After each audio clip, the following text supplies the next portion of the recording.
اللہ کے نبی صلی اللہ علیہ وسلم ارشاد فرماتے ہیں کہ رجب کے مہینے کی فضیلت ایسی ہے جیسے قرآن کی فضیلت دوسری کتابوں پر ہے۔ دوسری کتابوں میں جس طرح سے افضل قرآن ہے، اس طرح سے رجب المرجب تمام مہینوں میں افضل ہے، اور نبی کریم صلی اللہ تعالی علیہ وسلم اس میں عبادت کرنے کے لیے ترغیب دیا کرتے تھے۔ اس کو ترجیب بھی کہا جاتا ہے، اور خاص طور پر رجب کے متعلق بزرگان دین نے فرمایا یہ فصل بونے کا مہینہ ہے۔ کھیتی باڑی والے سمجھ سکتے ہیں کہ اس میں بھی 3 موسم آتے ہیں، پہلے بیج کی بوائی کا وقت آتا ہے، پھر اس کی سچائی کا وقت آتا ہے، پھر کٹائی کا وقت آتا ہے۔ تو رجب کا مہینہ یہ فصل بونے کا مہینہ ہے نیکیوں کے، اور شعبان کا مہینہ اسے پانی دینے کا ہے، اور رمضان کا مہینہ فصل کاٹنے کا مہینہ ہے۔ اور رجب کا مہینہ آتے ہی اللہ کے نبی صلی اللہ تعالی علیہ وسلم یہ دعا فرمایا کرتے تھے، اللہم بارک لنا فی رجب و شعبان و بلغنا رمضان۔ سب کو یہ دعا بھی کرنی چاہیے۔ حضور اکرم صلی اللہ تعالی علیہ وسلم یوں عرض کرتے کہ اے اللہ، رجب اور شعبان میں تو ہمیں برکت عطا کر اور ہماری زندگی کو رمضان تک پہنچا دے۔ اب رجب آپ نے دیکھ لیا ہے تو اب کثرت سے یہ دعا کرو کہ مولا اس زندگی کا رمضان ہم سے جانے نہ پائے، رمضان تک ہماری سانسوں کو پہنچا دے۔ یہ دعا کثرت سے ہر نماز کے بعد بھی ہونی چاہیے۔ رجب آتے ہی میرے عزیزوں یہ عبادتوں کا موسم شروع ہو چکا ہے، اور سب جانتے ہیں رجب کے بعد پھر ہمارے ہاں مسلسل ایسی شب بیداریاں اور عبادت کے موسم نظر آنے لگتے ہیں۔ پھر شعبان بھی، اس میں رجب میں بڑی رات آتی ہے شب معراج، اور اس کے بعد شعبان میں شب برات، پھر اسی طرح رمضان کا موسم بن جاتا ہے۔ تو اب یہ موسم بنانے کا وقت آ چکا ہے، تو سب سے پہلی چیز یہ ہے کہ میرے عزیزوں فصل کے بونے کے لیے کن چیزوں کی ضرورت ہوتی ہے، اس چیز کا خیال رکھیے۔ بیج اگر کھوٹا ڈالے ہو اور ویسی ہی فصل آنے کا انتظار کرو گے تو پھر نہیں ہوگا۔ بیج کو کھرا اور خالص ہونا چاہیے۔ جو نیکیاں کرنا چاہ رہے ہیں اس کو صاف ستھرے اچھے ماحول میں کیے جانے چاہیے۔ کھیتی باڑی کرنے والا جانتا ہے بیج تو وہ بو رہا ہے، زمین بھی اچھی ہے، ساری چیزیں، کئی چیزوں کی ضرورت ہوتی ہے، بیج بھی اچھا ہو، زمین بھی اچھا ہو، موسم بھی اچھا ہو، تب جا کر کے اس کی فصل نکلتی ہے۔ بیج اچھا تھا، زمین اچھی نہیں تو بھی فصل نہیں آتی۔ بیج بھی اچھا ہے، زمین بھی اچھا ہے، موسم صحیح نہیں ہے تب بھی فصل نہیں آتی۔ ابھی آپ کے پاس 3 چیزوں کا ہونا ضروری ہے، بیج اور زمین اور موسم۔ بیج جو ہے یہ نیکیاں ہیں، اور زمین تمہارا دل ہے، اس کا اتنا ہی پاک ہونا ضروری ہے۔ اور موسم یہ رجب کا ہے، اس میں تو کوئی شک نہیں ہے کہ عبادتوں کا موسم ہے، فصل کی اچھے لانے کا موسم ہے۔ لیکن سب سے پہلی چیز اب ہمیں ضرورت ہوتی ہے کہ ہم کیا بیج بو رہے ہیں۔ شیخ سعدی رحمۃ اللہ تعالی علیہ فرمایا کرتے کہ زمین میں ادرک بو کر کے گنا آنے کی امید تو نہیں کر سکتے، جو بویا ہے وہی اسی کی فصل آئے۔ لوگ عمل خیر کرے تو اس کا نتیجہ بھی خیر آئے گا، اور برائیاں کریں اور پھر رمضان میں یہ انتظار کریں کہ میں نے جو بویا ہے اس کی فصل آئے، تو ایسا نہیں ہوتا۔ بہت سارے لوگوں کا وہ شک بھی میں دور کرنا چاہتا ہوں کہ رمضان المبارکہ میں فضیلتوں کو آپ سنتے آئے ہیں، رمضان ایسا مہینہ ویسا مہینہ، اتنی برکتوں والا، اتنی رحمتوں والا، لیکن بہت سارے لوگوں کے حالات جو کہ تو ہی رہتے رمضان میں ویسے ہی ہیں، وہ لوگ کچھ بھی نہیں بدلے۔ تو اس میں رمضان کا قصور ہے کہ اس مہمان کا قصور ہے، اس انسان کا قصور ہے؟ وجہ یہ ہے کہ رمضان المبارکہ یقیناً اتنی برکتوں اور رحمتوں اور سعادتوں لے کر کے تو آتا ہے، لیکن تمہیں 2 مہینے پہلے سے کہا گیا تھا کہ فصل کے لیے تیاری کرو، تم نے بیج نہ بوئے، اپنی زمین کو صحیح کیا ہی نہیں، پھر رمضان میں جو بارش ہو رہی ہے اس کا فائدہ کیا ہے؟ روڈ پر 10 سال بھی بارش برسے وہاں پر کوئی فصل نہیں آئے، کیونکہ وہ زمین سخت ہے اور بیج بونے کے قابل بھی نہیں ہے۔ رمضان المبارکہ میں رحمتوں کی جھماجھم بارش تو ہوتی ہے، لیکن دل اگر سخت ہے گناہوں سے تو اس بارش کا کیا اثر ہوگا اس پر؟ اسی لیے دلوں کی نرمی یہاں سے شروع کریں، رجب المرجب سے۔ اس کی راتوں میں اللہ رب العزت کو پکاریں، مناجات کریں، عبادتوں کے لیے کچھ دن تو خاص کر لیں۔ بہت دنیا میں ہم نے اپنے آپ کو ملوث کر رکھا ہے، کچھ راتیں اللہ رب العزت کی عبادت میں تو لگائیں۔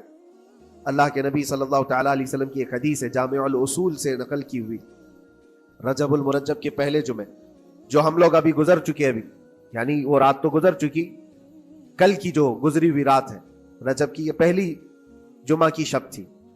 اس کے متعلق روایت ہے کہ 12 رکعتیں جو مغرب کے بعد سے لے کر عشاء کے درمیان پڑھتا ہے، اللہ کریم اس کے تمام گناہوں کو معاف کرتا ہے اور اس سال اس کو پورے طور پر ناگہانی آفات سے محفوظ رکھتا ہے، اور شیطان کے اس پر قابو پانے سے بھی اس کو اللہ محفوظ رکھتا ہے.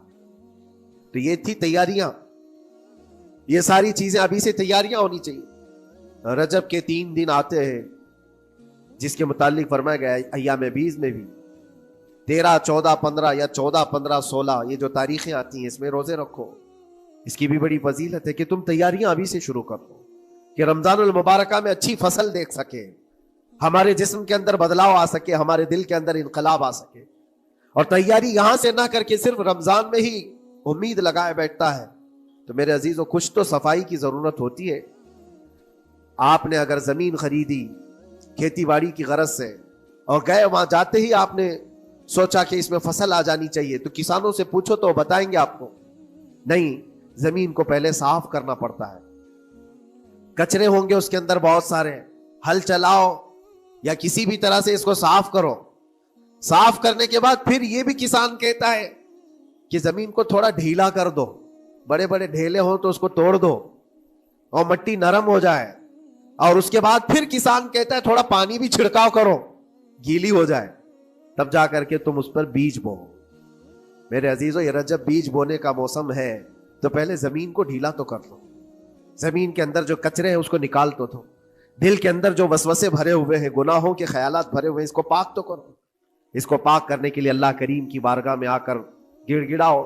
تمہارا ایک آنسو تمہارے تمام گناہوں کو اور اللہ کے غضب کو ٹھنڈا کر دیتا ہے. ہاں، ایک آنسو کا قطرہ تمہارے لیے اللہ کریم ہے، موتی سمجھ کے شان کریمی نے چن لیے قطرے جو گرے تھے عرق انفعال کے. امام غزالی رحمۃ اللہ تعالی علیہ نے لکھا ہے کہ آج اللہ تبارک و تعالیٰ کی رحمت کو اپنی طرف مائل کرنے کے لیے اگر تم کچھ کر سکتے ہو تو بس یہ ہے کہ دنیا رونے اور گڑ گڑانے سے نہیں مانتی، لیکن مولا کریم بندے کے ایک مرتبہ سجدہ کر کے اسے پکارنے سے فوراً قبول کرتا. موسیٰ علیہ الصلوۃ والتسلیم اللہ تعالیٰ سے پوچھتے ہیں مولا جب تیرے بندے تجھے پکارتے ہیں تو اس میں نیک لوگ بھی ہوتے ہیں اور گنہگار بھی ہوتے ہیں، تو کیا تو سب کی پکار کا جواب دیتا ہے؟ توجہ، اللہ رب العزت فرماتا ہے اے موسیٰ میرے پکارنے والے بندوں میں نیکوکار بھی ہیں، گنہگار بھی ہیں. ہاں، نیک بندہ جب مجھے پکارتا ہے یا ربی تو میں جواب میں کہتا ہوں لبیک یا عبدی، اے میرے بندے میں حاضر ہوں، بتا تیری کیا حاجت ہے. پھر موسیٰ علیہ السلام پوچھتے ہیں کہ مولا یہ تو نیک بندہ جب پکارتا ہے تو کہتا ہے لبیک یا عبدی، اور جب گنہگار پکارتا ہے تب کیا کہتا ہے؟ رب تعالیٰ فرماتا ہے جب میرا گنہگار بندہ مجھے پکارتا ہے یا ربی تو میں اس کے جواب میں 70 بار لبیک یا عبدی کہتا ہوں. ایک بار پکارے 70 بار جواب. ایسا کیوں ہے؟ تو فرماتا ہے میرا رب نیکوکار کو اس کی نیکیوں پر بھروسہ ہے کہ اللہ معاف کرے، اور گنہگار کو صرف میری رحمت پر بھروسہ ہے. اس کے پاس ہے کچھ نہیں، اس کے آس پاس وہ نظر ڈالتا ہے میں نے کوئی ایسی نیکی رکھی نہیں ہے، صرف اللہ رب العزت کی رحمت ہے جو مجھے معاف کر سکتی ہے. وہ مجھ پر یقین کر کے پکارتا ہے، اس لیے اس کے سوال کا میں بار بار جواب دیتا ہوں. عزیزان گرامی وقار، اقبال نے سچ ہی کہا تھا ہم تو مائل بکرم ہے کوئی سائل ہی نہیں. یہ رب تبارک و تعالیٰ کی طرف سے کہ اللہ تبارک و تعالیٰ کرم پر کرم کرنے کے لیے موقع عنایت کرتا ہے. یا بندے کو آنے کا موقع ہی نہیں ہے، بندہ آنا نہیں چاہتا ہے. اس سے پہلے کہ تمہارے ساری چیزیں بند ہو جائیں، دروازے ختم ہو جائیں، اللہ رب العزت کی بارگاہ میں آؤ اور اسے پکارو. یقیناً یہ تمام چیزیں تمہاری زندگی میں انقلاب لاتی ہیں، بہت بڑی تبدیلی لاتی ہیں. عزیزان گرامی، پھر میں یہ عرض کرتا ہوں کہ رجب کے اس مہینے میں دل کو نرم کرنا بہت ضروری ہے. دلوں کی سختیاں آج گناہوں کی طرف مائل کرتی ہیں. ہمارا دل سخت ہے یا نرم ہے اس کو پہچاننے کے کئی تھرمامیٹر دیے گئے ہیں ہمارے پاس. چیک کرو ہمارا دل کس پوزیشن میں ہے آج. امام غزالی فرماتے ہیں 3 علامتیں ایسی ہیں جس سے پتہ چل جاتا ہے انسان کا دل سخت ہے یا نرم ہے، بیمار ہے یا صحت یاب ہے. یہ ڈاکٹر لوگ اسکیننگ سے یا سونوگرافی سے نہیں بتا سکتے کہ تمہارے دل کی یہ کیفیت. کیسے اس کو اہل بصیرت سمجھ سکتے؟ فرماتے ہیں کہ اگر مسجد میں زیادہ دیر تک بیٹھ نہیں پاتا تو سمجھ لو اس کا دل بیمار ہے. اس کا دل سخت ہو چکا ہے، اس کو مسجد میں بیٹھنے نہیں دیتا. یہی دل ٹیلی ویژن کے سامنے 3 گھنٹے بیٹھے، اس کو کچھ بھی اکتاہٹ نہیں آتی. موبائل پر گیم کھیلتا رہتا ہے، 4 گھنٹے گزر گئے کہ 5 گھنٹے گزر گئے اسے پتہ ہی نہیں. آج ایک سروے کے مطابق ہر انسان جو موبائل چلاتا ہے اس میں 18 گھنٹے وہ بزی ہے دن کے. کئی جگہوں پر ایسے حالات آئے 18 گھنٹے دن میں ہوتے ہی ہے 24 گھنٹے، جس میں 6 گھنٹے اگر آرام کے نکالے تو باقی پورے 18 گھنٹے کیسے انسان بزی رہ سکتا ہے؟ اس میں کھانا بھی ہے، پینا بھی ہے، حاجتیں بھی ہیں. لیکن سروے کے مطابق یہ بھی بات آئی ہے کہ 18 گھنٹے کنزیوم کرتے ہیں. میرے عزیزوں، اس میں کوئی اکتاہٹ اور اس میں کوئی ملال نہیں آتا، بیزارگی نہیں آتی. اور اللہ کے گھر میں یا فرض سے نماز سے ابھی سلام پھیرا کیا کہ بھاگنے کی تمنا ہوتی ہے. کئی جگہوں پر تو ایسا ہے. اسی لیے اللہ کے نبی صلی اللہ تعالی علیہ وسلم کی ایک حدیث میں سناتا ہوں. ارشاد فرماتے 2 چیزیں کسی منافق کے اندر جمع نہیں ہو سکتی. 2 چیزیں منافق آدمی کے اندر آ ہی نہیں سکتی. وہ کیا چیزیں ہیں؟ حضور پاک صلی اللہ تعالی علیہ وسلم فرماتے اچھے اخلاق منافق کے اندر نہیں آتے، اور اللہ کی اور اس کے رسول کی ہر بات پر یقین یہ منافق کے اندر نہیں آ سکتے. اور منافق کی یہ علامتیں بتاتے بتاتے میرے نبی نے فرمایا دیکھنا کہ مسجد میں منافق سب سے اخیر میں آئے گا اور سب سے جلدی بھاگے گا. اس کا دل نہیں لگتا، دل سخت ہو چکا ہے. اور بازار میں سب سے پہلے جائے گا اور سب سے لاسٹ میں نکلے گا. بازار اس کے دل لگنے کی جگہ ہے، اس کے وہاں پر تفریح کی جگہ ہے. اور مومن کی علامت یہ فرمایا کہ مومن مسجد میں جلدی آتا ہے اور دیر سے جاتا ہے، اس کا دل لگا رہتا ہے. اور مومن بازار میں لوگوں کے شروعات میں نہیں، اپنی ضرورت کے مطابق گیا اور نکل آیا. اور فرماتے ہیں میرے آقا صلی اللہ علیہ وسلم روئے زمین پر سب سے اچھی جگہوں میں سے کوئی جگہ ہے تو اللہ کا گھر ہے، مسجد ہے. اور سب سے بری جگہوں کے متعلق فرمایا بازار ہے. اب یہاں پر دلوں کے متعلق میں عرض کر رہا ہوں کہ کس کا دل کس پوزیشن میں ہے، اسے آج خود آزما لینا چاہیے. دوسری علامت، امام غزالی فرماتے ہیں قرآن پاک کھولے گا وہ صفحہ 2 صفحہ سے زیادہ پڑھ نہیں پائے گا، بند کرنے کا دل کرے گا. یہ تو چھوڑو اٹھانے کے بعد پڑھنے نہ پڑھنے کی بات ہے، کچھ تو چھونا بھی نہیں چاہتے، اٹھاتے ہی نہیں. سال پورا ہو گیا تو قرآن پکڑتے نہیں، تو پھر دل کی کیفیت کیا ہو چکی ہوگی؟ دل کیسا مریض ہوگا؟ بعض لوگ ہم سے یہ کہتے بھی تھے کہ حضرت پڑھنا تو آتا نہیں، کیا کریں گے قرآن کا؟ کہا اٹھانا تو آتا ہے. میں نے ان سے پوچھا قرآن اٹھانا تو آتا ہے، جب قسم کھانے کی بات ہوتی ہے تو کیسے قرآن اٹھا لیتے ہو، سر پہ رکھ لیتے ہو؟ اسی طرح سے قرآن کو ہی اٹھا کر کے سینے سے لگا کر اللہ کی بارگاہ میں دعا کرو کہ مولا میرے دل کے دروازے کھول دے. اور قرآن کوئی سخت چیز نہیں ہے، اللہ وعدہ فرما رہا ہے ہم نے قرآن یاد کرنے کے لیے آسان بنایا ہے. کوئی یاد کرنے والا؟ وہ خود قرآن تمہارے دل میں اتر جائے گا. کوشش کرو. دل کی بیماری کی 2 علامتیں میں نے بتایا. اگر بیمار دل ہے تو زیادہ یہاں بیٹھ نہیں سکتا اور زیادہ دیر قرآن پڑھ نہیں پاتا.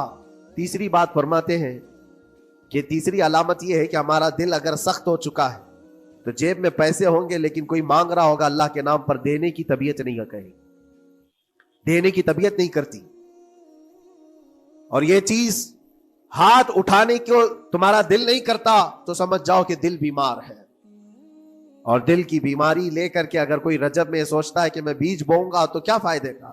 زمین سخت ہے، زمین سخت ہے اور اس پر بارش بھی ہوگی تو کچھ فرق نہیں پڑتا، فصل نہیں آئے گی. دل کو نرم کرو.